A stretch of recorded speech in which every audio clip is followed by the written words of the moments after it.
Across the land of China, the kitchen contains a world of its own, where extraordinary flavors are hidden within ordinary cooking. In the common daily life, stories of time flow. Time to eat, guys. Let's dig in. Whether it's the curling smoke rising from the hearth or the evening soup on a moored fishing boat, the kitchens, whether new or old, serve as a tangible expression of local cultures and record the passage of time. Cheers. Every Chinese has their own super kitchen.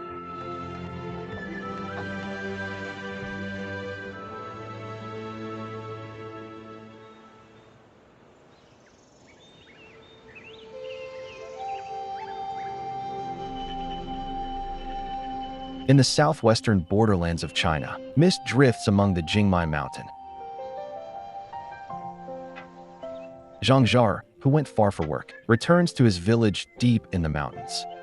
According to Lahu people's tradition, when a man establishes his own family, he can set up a new hearth. When building a house, we first need to determine the position of the hearth, because that's the heart of our home.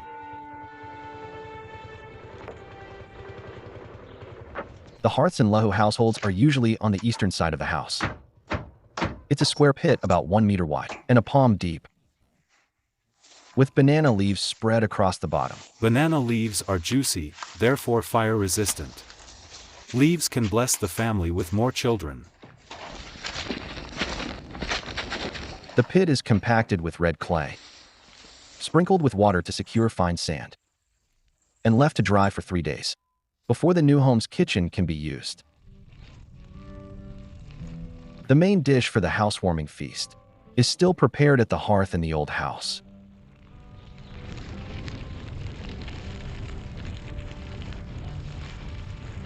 Free-range chickens from the tea garden are roasted whole. Flames burn away the feathers and spread the aroma of wood. Grilling is one of humanity's oldest cooking methods. The character hu in the Lahu language implies grilling food to a fragrant state.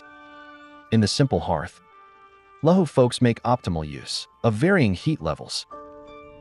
Amid the embers, spices are roasted to a charred fragrance.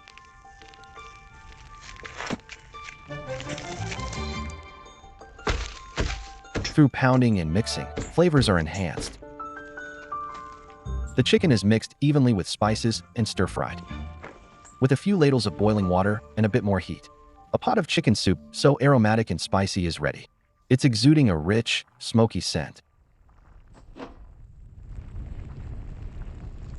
Bring that over. Cut a piece from this corner and put it in the hearth. The homemade traditional well salt is heated over the fire, absorbing the scent of herbs and wood. Adding this small pot of salt to the soup makes it so delicious.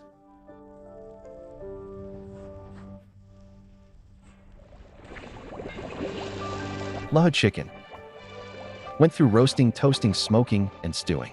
From the main ingredients to the seasonings, this dish underwent the hearth's tempering and demonstrates the culture's rich history, making it worthy to be the finale of a housewarming feast.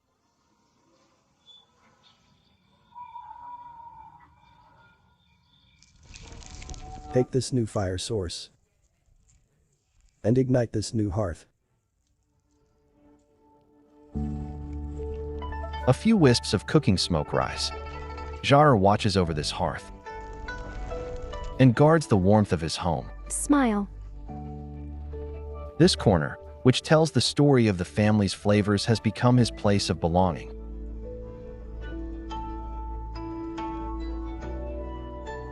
The smoke and fire connect to the essence of life. Just a single stove is enough to fill the entire room with fragrance and happiness.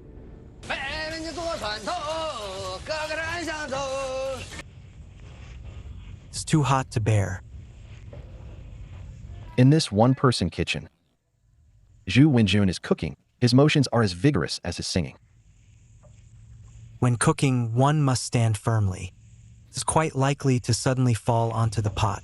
The pot is secured with a steel ring welded in place. The knife is positioned in a slot. These reinforcements are no surprise. After all, the kitchen shakes on top of the waves. A 1 square meter space is incredibly precious. On an offshore fishing boat,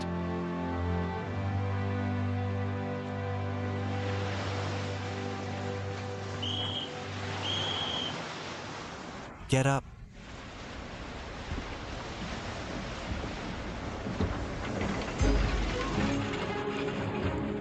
there is a saying in Chinese, cast a long line to catch a big fish. This phrase is perfectly suited for longline fishing. Drop. Buoys are connected by a 10,000-meter long line with a hook every 5 meters. Different hook sizes and bait match specific fish species. During this season, large hooks with large pieces of mackerel are used specifically for a predatory species.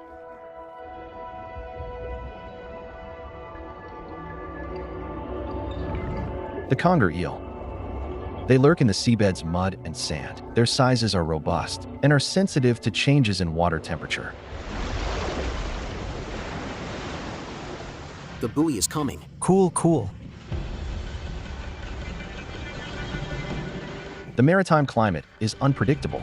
Continuous high temperatures not only affect the activity of conger eels, but also exhaust the crew.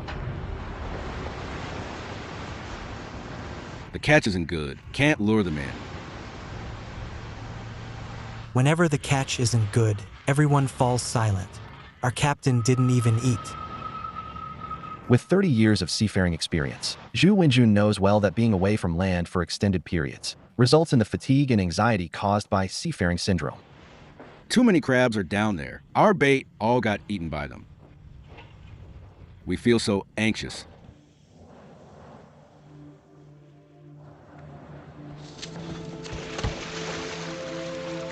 We didn't get many eels for the last 2 days. Let's catch some crabs and prepare a feast to raise our moods.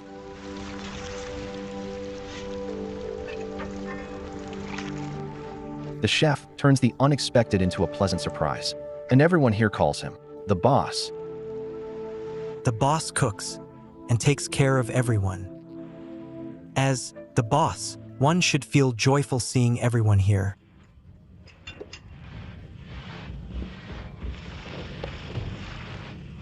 You will be our lunch.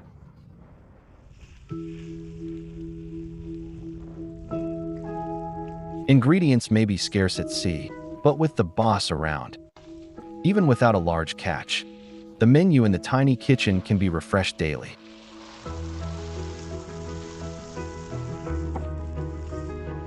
Zhu is skilled at making jiangsu and zhujiang dishes, although he himself comes from Hunan.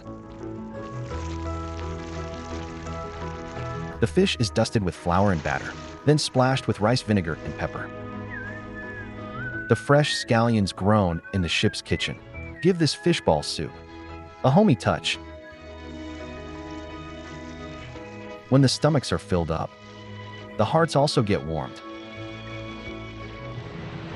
Time to eat.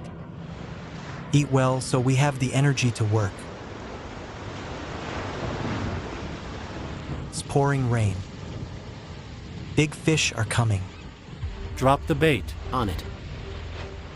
A cooling rain brought down the temperature, sparking the appetite and hunting instinct of the eels. The catch over the next few days hinges on this opportunity. The boss has also joined the fight. 150 baskets and 8,400 hooks were used to set up a massive fishing array, stretching for several nautical miles. Big fish. Big fish.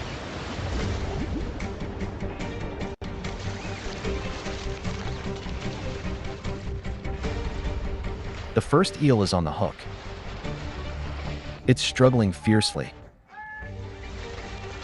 pulling the line to near breaking. It's about to slip the hook.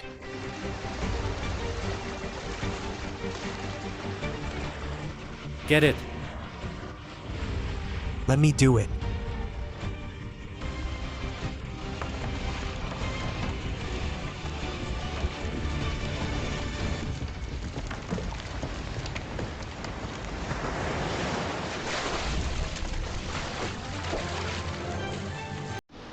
The sail cuts through waves, a rod is cast, and a silver conger eel leaps into the air.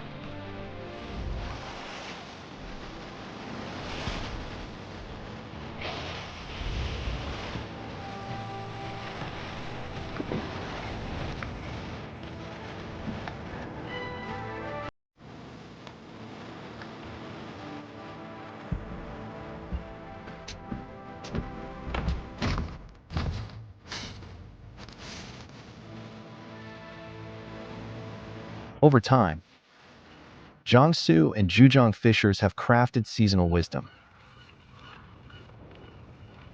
preserving eels as dried fish. Let the sea breeze infuse them with saltiness until they achieve a smooth, rich texture. Cooked and served, it tastes savory and full of flavor.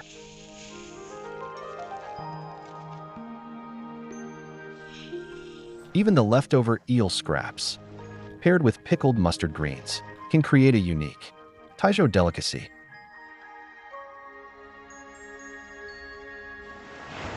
The fish are here.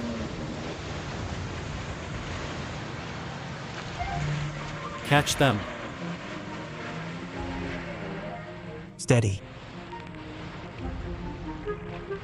Mind your hand. Don't grab its head like that. Mind your hand. Be careful with the alive ones. You had your fingers in its mouth? Yeah. He would have lost that finger if you hadn't alerted him. Eels are very aggressive. The eels on the boat are fresh and unfrozen. Their bodies are still fresh and soft, while they still have the might to bite. The quicker they're processed, the firmer the meat.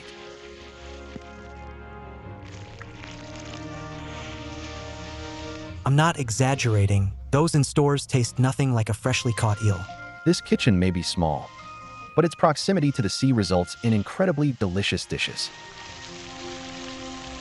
Oil sizzles as fish skin bursts with golden power.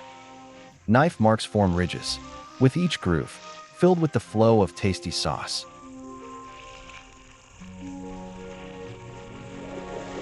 This mighty predator transforms into a taste of the coastal spirit.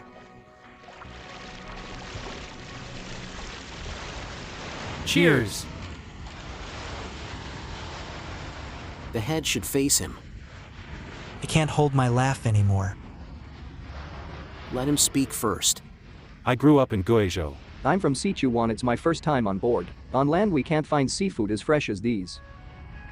The lady boss will say, "How about sending money to your wife?" I say, "Okay, I shall send them all."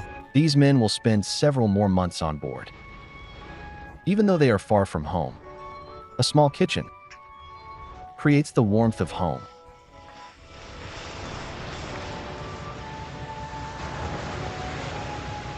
Time to eat, guys. Let's eat. No more homesickness after a nice meal. One misses home when working elsewhere. Come to think of it, maybe it's your stomach that misses mom's home-cooked dishes. In the snow-covered northern winter, an iron pot would fire and mommy's handmade dumplings symbolize a warm family reunion for the winter solstice. Don't put in too much filling, not too much. Squeeze it in the middle. That's it. In the kitchens of ordinary homes, hands pass warmth to one another. Soft whispers are around. With the smoke and fire as pens, they write the myriad flavors of life. Using warmth as ink, they paint a picture of peaceful times. Your grandson's back home for the new year. The dumplings are well made this time.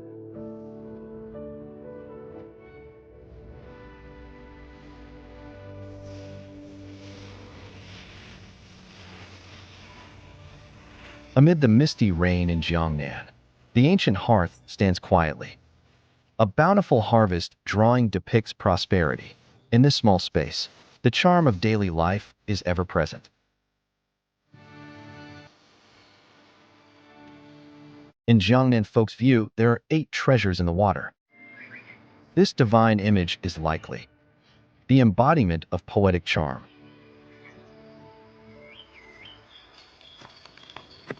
Among the 8 treasures, the arrowhead isn't the most famous, due to its slightly hidden bitterness. Only knowledgeable Suzhou housewives know how to remove the bitterness and refresh the palate. I'll boil the pork after digging arrowheads. Our dinner dish is braised pork belly.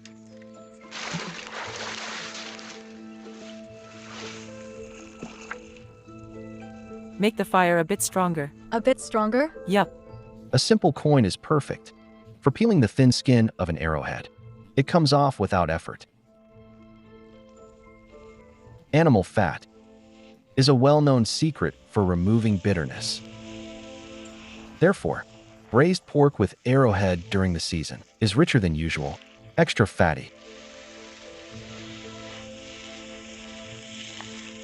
Once arrowheads with stems are cooked with the pork, the combination emphasizes the pork's tender warmth. The surface of the arrowheads becomes soft, while the center remains crisp.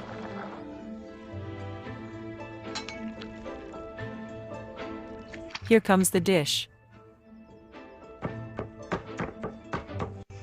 The seasonal arrowhead transforms in countless ways in old Suzhou kitchens. They can undergo pan-fry, deep fry, or marinating. Even just the tenderest arrowhead stems are picked and stir-fried into a dish.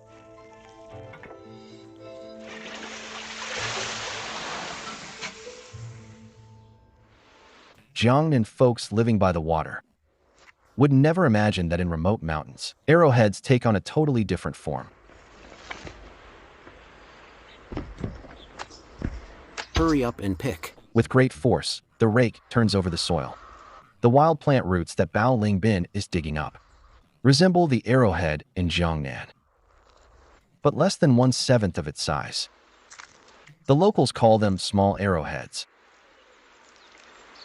Small arrowheads make tasty accompaniments to drinks. Exceptionally nice.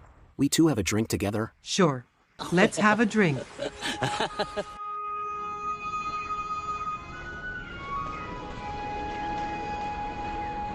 Baojiatun village rests against the Miaoling Mountains. 600 years ago, Zhu Yuanzhang ordered 300,000 Jiangnan soldiers to settle and farm here. Hundreds of similar Tunpu villages are scattered across the land of Anshuan larger than 100 square kilometers.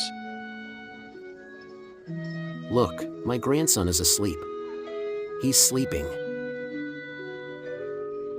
Fengyang Hanfu clothes from Ming Dynasty.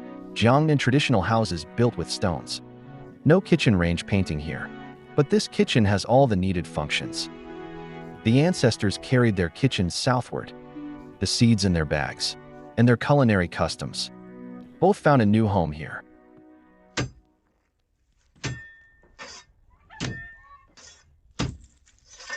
With a firm press of the knife, the sticky arrowhead juice oozes out.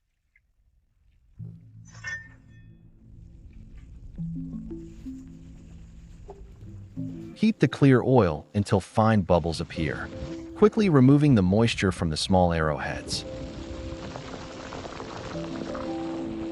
Amidst the sizzle, only crispiness remains.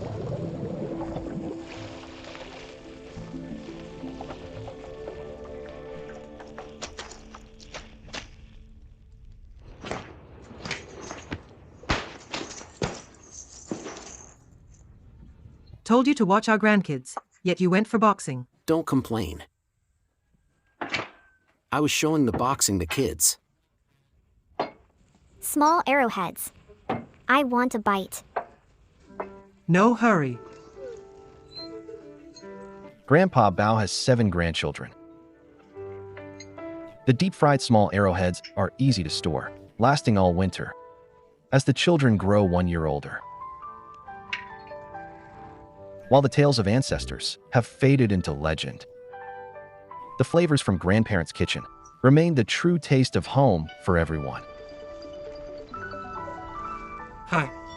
What's up over there? I'm cooking. I'm preparing spicy pickled small arrowheads. Their children working away return home for the weekend. Naturally, a feast awaits. The familiar home dishes have been enriched by countless hours spent at the stove.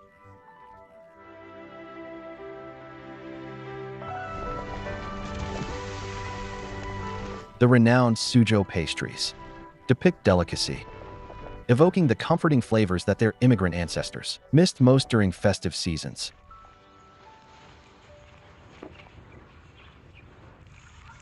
Since the environment differs from Jiangnan, crafts have adapted to its new home. The rice flour isn't required to be as fine as snow.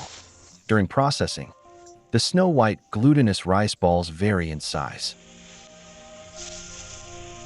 Perilla seeds, common in the mountains, replace sweet fillings used in Jiangnan.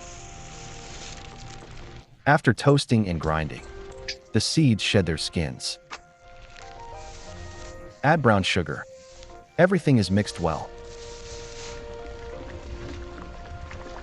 Once steamed to turn sticky, rice balls alternate with layers of filling.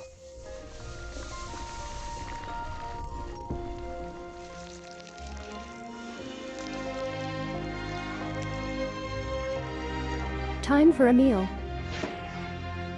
Today, the traditional 8 bowls of Tunpu cuisine still reveal distinct Jiangnan heritage. The tastes hold memories far more enduring than any books of family genealogy. Our ancestors believed that where the road leads, so too does home, and where the kitchen is, there lies the spirit of one's homeland.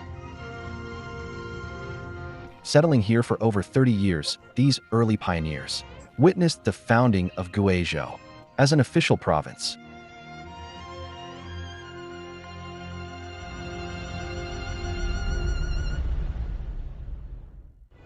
The kitchen, beyond providing food, stands as a refuge for wanderers. Day and night, it's a city's gentle embrace. When night falls, the rhythmic knocks stir an instinctual craving among Wenzhou folks. At last night's spot, around the corner. A fully equipped kitchen fits into a mere square meter, built for serving a steaming knock wontons bowl. 1 bowl. Sure. Deliver it to my shop. Hold well. Don't spill the food.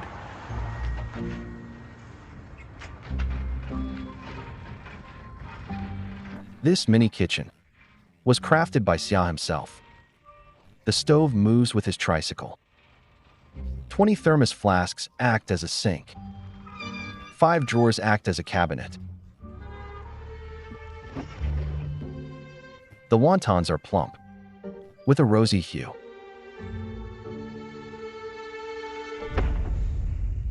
Xia's secret skill is the art of folding. His technique for layering the dough isn't unique, but Wenzhou locals make clever use of a special measuring board. It ensures that each sheet is equally thin and light. The filling is fresh, sticky pork tenderloin with a swipe of bamboo and a flick of the thumb and forefinger. There's a secret at play. As the hollow dough hits boiling water, internal water is boiled into delicate bubbles at the water's surface. The steam cools quickly, so they're never too hot to eat. Even the impatient can enjoy a bite.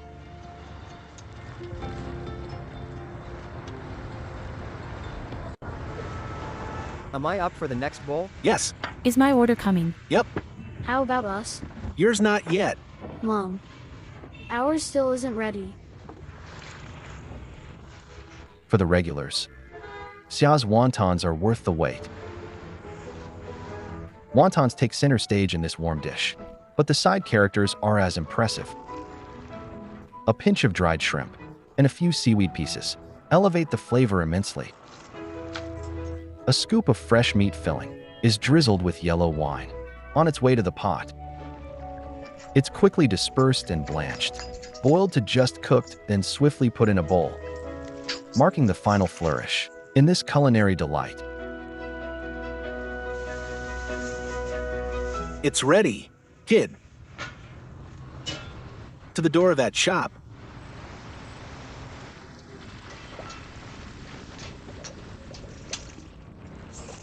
A bowl of wontons warms the empty bellies and eases the roughness of life. So popular, all sold. The customers were content. Xia is still on his way to work. I usually finish the last. Tonight, with all the shooting, I will be late.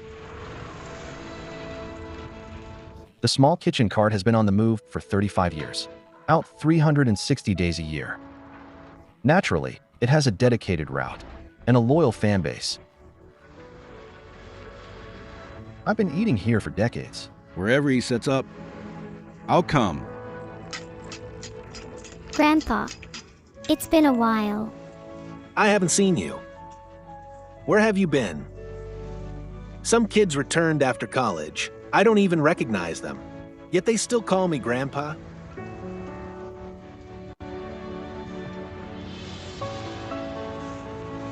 In this city fueled by a bustling market economy, the glow of countless lights celebrates its hard-working spirit. Mobile food carts like this can be found every few streets. Tiny kitchens act as warm shelters that protect the city's joy and peace.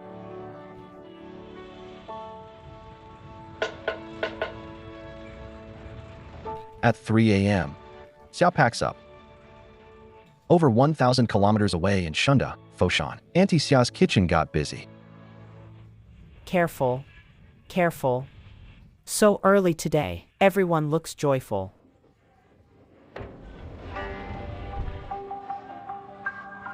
Lin Yinxia, 70 years old, has been a country banquet chef for over 40 years and has a team of over 200 women.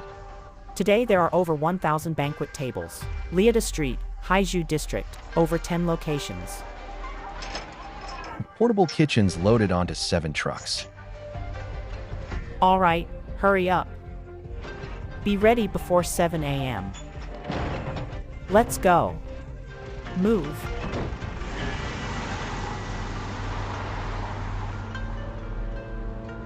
Guangzhou's city center is dotted with hundreds of urban villages, most of which have been redeveloped. The network of rivers within the Pearl River winds through quietly, like capillaries. Skyscrapers stand tall along the banks, while hidden talents lie beneath the waters.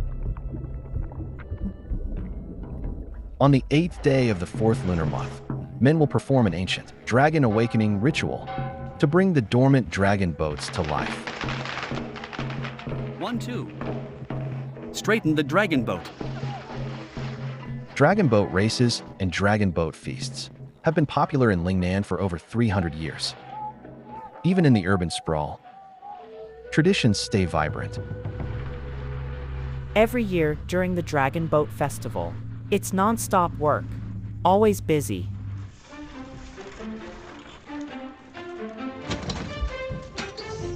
Dragon boat feasts can range from dozens to over 1,000 tables. Starting from the ancestral halls, outdoor kitchens with red canopies spread across the area, sections for slaughter, prepping, steaming, cooking, and roasting fill up parking lots. As you step onto the sidewalk, it's hard to tell if the city has been packed with kitchens or a city grew within kitchens.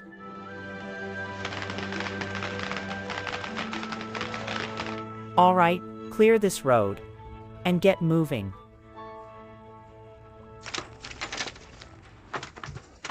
No matter how big the kitchen is, for Auntie Xia, it's a piece of cake. I've trained them, so they do as I say. We have hundreds of tables, let's assign tasks. Some tables are close by, others are so far away. One ends up walking, almost a half-marathon round trip. A draw for assignments is needed. The menu is not fixed. 9 courses vary in extravagance, all in pursuit of fortune.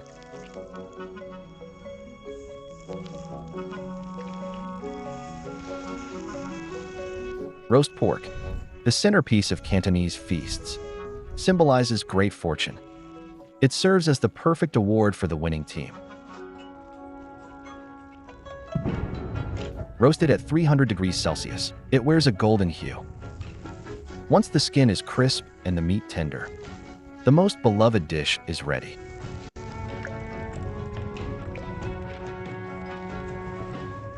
Dong, keep your performance steady. If you lose, you'll kneel at the ancestral hall. I won't lose. On the day of the race, the chef became a paddler, representing his clan.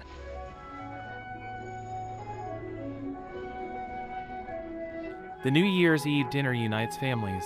The Dragon Boat Feast unites an entire lineage. At the ancestral hall, brothers from afar take time off to return for a reunion.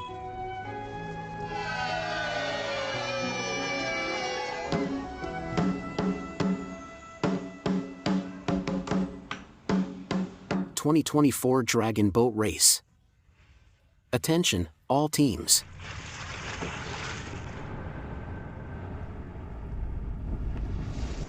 Come on. This length will do. Looks fine. Keep this length. Hurry. In a dragon boat feast, the main dishes can vary, but diced dishes are a must. Ding, likely one of the most cherished words for Cantonese folks, symbolizes prosperity and a thriving family.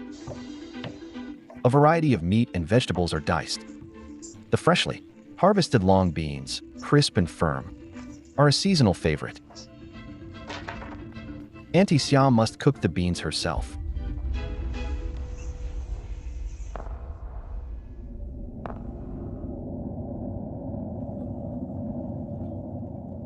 Ready.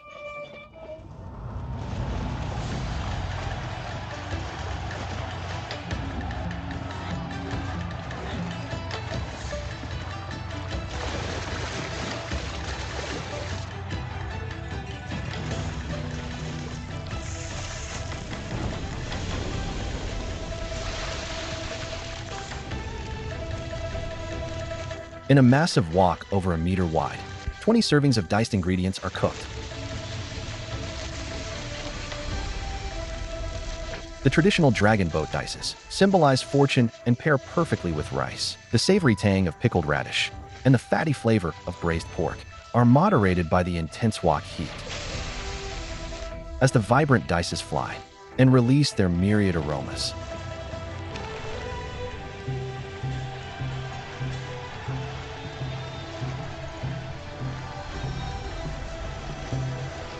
the race intensifies.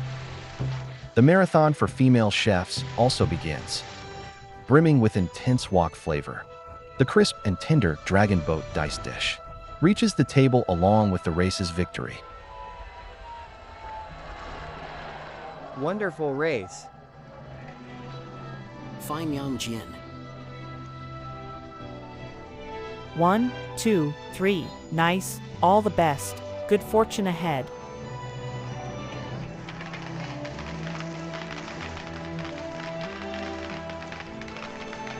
As the city expands and rivers narrow, each launch of the dragon boats, an assembly of rural kitchens, awakens a deep sense of kinship that runs in our veins. It flows like the Pearl River, through the towering buildings, in an unending rush.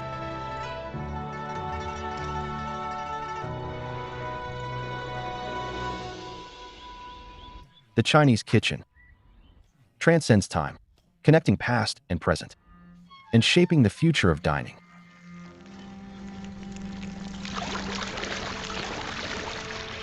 In the secluded grasslands, this ancient food prepared by the Eji holds the secret to modern tastes.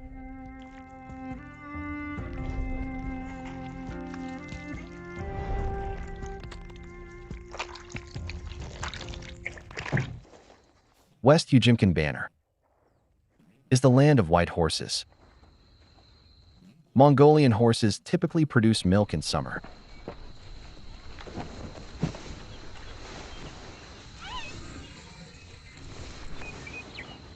This mare in Tuyua's yard is clearly uneasy. Being new to motherhood, she's nervous and restless. Time for milk. Open the gate. To ensure ample milk production, the new mother must be separated from her foals for at least 2 hours. Be calm, be good. She has the spirit of a wild horse. The new mothers this year need to be calm. Gently lead them out. You guide them from behind. The foals are out. Good. It's going to jump. You little one, wanna jump, huh? From restless and wary to calm and quiet. An experienced herder needs only a sweat scraper. What a gentle horse. It seems ready to be hand-milked. Hi, we're here to milk. We won't hurt you.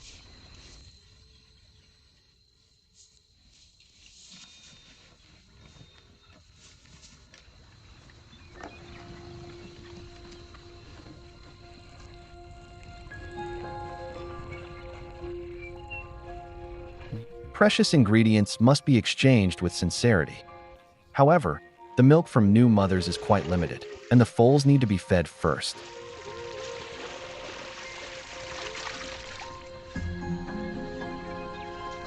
Throughout the day, Tuya and her husband tirelessly tend to over 20 mares, working with patience and care.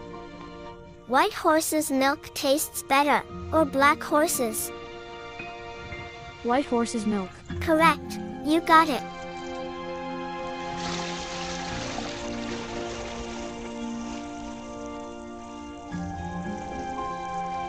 The remaining mare's milk will soon turn into a family favorite.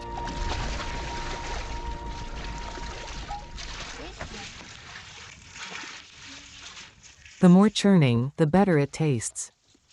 You see here that we draw a Zhang character. Each stroke is repeated 100 times. Churn it thousands of times a day. In the up and down motion, lactic acid bacteria metabolize to produce carbon dioxide, creating a frothy layer of bubbles.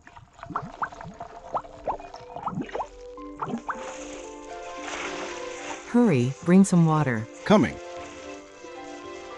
Pour it. Pour just a bit. Churning was done 10,000 times in a Zhang pattern. In 3 days, it becomes the imperial drink of the grassland, the arag. It offers a refreshing sensation, akin to sparkling water. With a low alcohol content of about 1 to 2%, it's pleasantly soothing. It's like an alarm clock for the nomads that announces the approach of the annual Natum fair. Tuya and her husband are about to set off with their homemade arag. What are you doing? Put in more force. I did. I'm up. I'm set. So clumsy. Why so clumsy? Why so clumsy? Go. Careful, it might kick.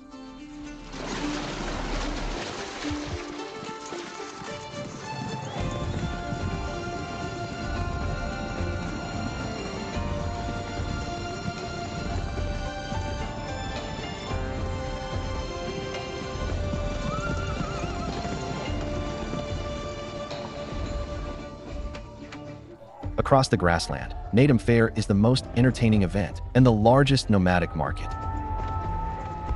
Every year, a special group of guests travels far to join. Nice ride. Well trained since childhood. Nice ride. Homemade yogurt, traditional bacteria, conventional methods. The Arag challenge begins. Come on.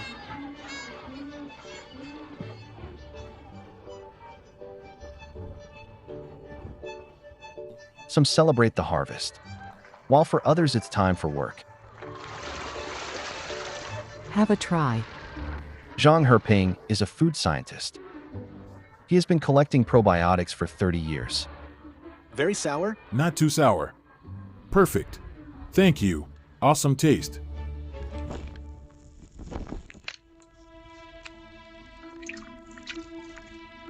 Inside the yurt, an unusual kitchen has been awakened. Cooking now involves the microscopic world. In the past, the cultures used in yogurt were almost all foreign strains. But I think that the gut microbiota of Chinese differs from that of foreigners.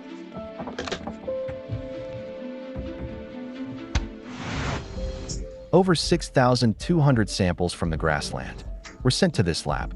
After separation, purification, and an activity test in a setting mimicking the stomach, the perfectly suitable probiotic was chosen.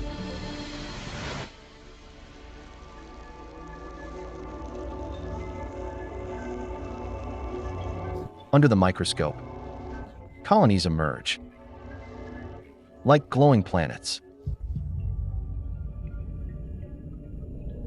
This is China's first probiotic, with its genetic code fully decoded.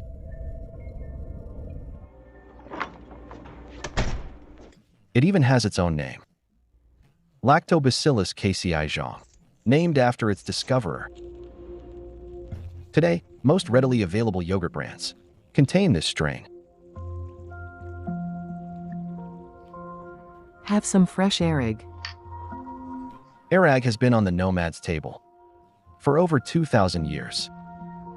In the kitchen, tradition meets science, giving refreshment to this ancient drink. Nowadays, probiotics are known for their unique health benefits. They gracefully found their place in modern Chinese kitchens.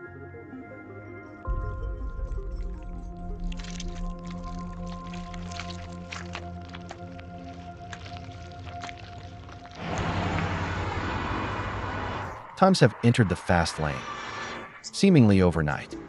Countless foods from afar have become familiar.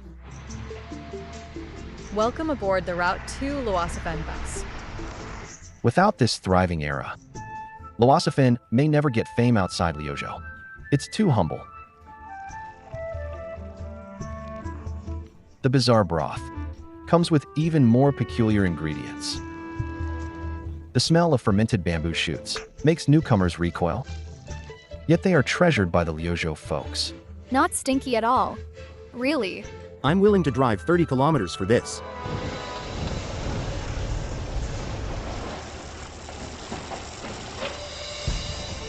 Today's production of Luosafen has been industrially upgraded. With a robust industrial base, tens of thousands of packets are sent globally per minute. This super kitchen drives the mighty wheels of the modern food industry.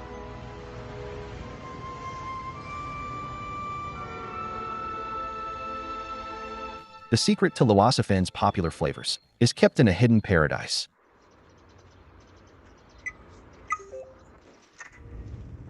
Liuzhou is a city surrounded by mountains, with some nestled within it. Caves hidden in the city maintain constant temperature and humidity, offering a private space for experts of flavors.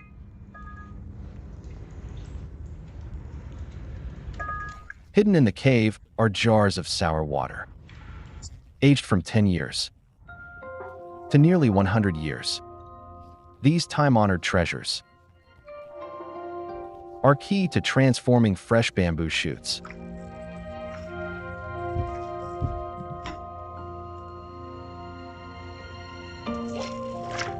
The pungent smell relies on sour water's concentration.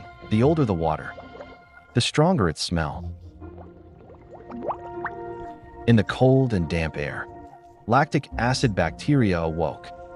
Sour water seeps into bamboo shoots, breaking down proteins and creating rich flavors. Experts of flavors know the depth of fermentation with one smell and conclude their ideas for new flavors. Generally, only the heart of the bamboo shoot is used for flavoring. But for young people, craving bolder tastes, there's a way to fulfillment.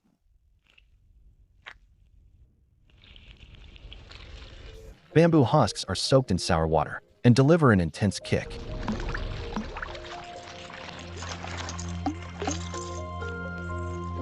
They unfurl in the broth, leaving a deep and lingering aftertaste.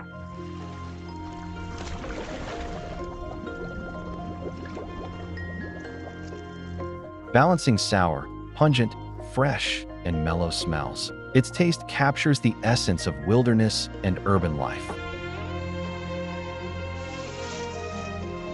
With a love for their hometown flavors, the Chinese partake in a symphony of gear and taste. As meals transcend time, familial bonds illuminate the kitchen, making it a starting point for stories and a destination for reunion.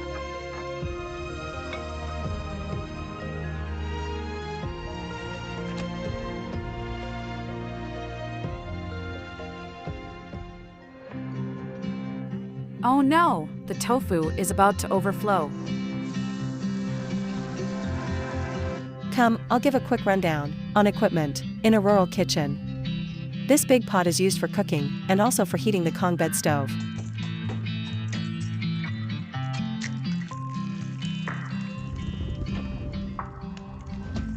Bro preparing dishes.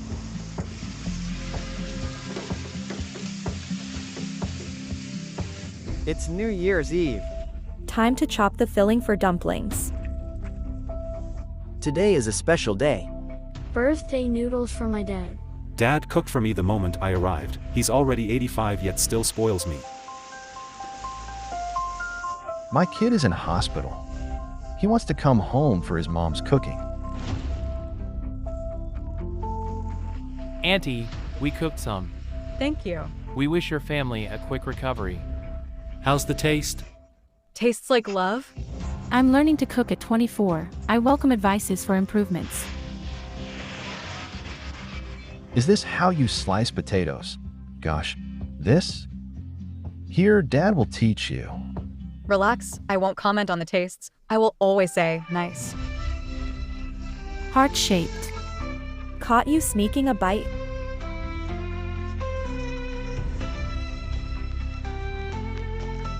Time to eat. Okay. Here, time for food.